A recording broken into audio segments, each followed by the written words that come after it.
আপনি ধর্মকে ধরুন, ধর্ম আপনাকে রক্ষা করবে। আপনার বাবা, আপনার স্বামী, আপনার ছেলে, আপনার জামাই, আপনার নাতি কেউ আপনাকে রক্ষা করতে পারবে না। ধর্ম রক্ষতি রক্ষিতা, ধর্মই আপনাকে রক্ষা করবে। এ জগতে যদি কেউ বলে যে আমি আপনার পাশে আছি, তিনি আপনাকে মিথ্যে কথা বলছেন, আপনাকে ভোলানোর জন্য মিথ্যে কথা বলছেন। কেউ যদি বলে আমি আছি, আমি তোমাকে সুখ দেব, এটা অহংকারের কথা। আমি তোমাকে সুখ দেব, আমি আমার ছেলের কোনো অভাব থাকতে দেব না, এটা অহংকার।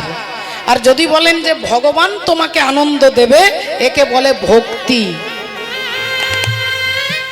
কুরুক্ষেত্রের যুদ্ধ শেষ হয়ে গেছে, পঞ্চপাণ্ডব জিতে গেছে। অর্জুন ভগবানের রথে বসে আসছে বাড়িতে, আনন্দে মনে মনে ভাবছে যে আমি না থাকলে মনে হয় এই যুদ্ধটাই জয়লাভ করা যেত না, এই যুদ্ধে কিছুতেই জিততে পারতো না যদি আমি না থাকতাম। অর্জুন ভাবছে, কারণ আমি হাজার হাজার শত্রুকে মেরেছি, আমি একে বধ করেছি, ওকে মেরেছি, একে মেরেছি। নিজের প্রশংসা নিজেই করতে করতে যাচ্ছেন। অহংকার আপনার কোন দিক থেকে প্রবেশ করে? না কানের দিক থেকে প্রবেশ করে, কান দিয়ে। তুমি ভালো গান করো, তুমি ভালো নাচ করো, তুমি আবৃত্তি ভালো করো, তুমি ভালো রান্না করো, আপনি যখনই প্রশংসা শুনলেন আপনার ভেতরে অহংকার প্রবেশ করবে।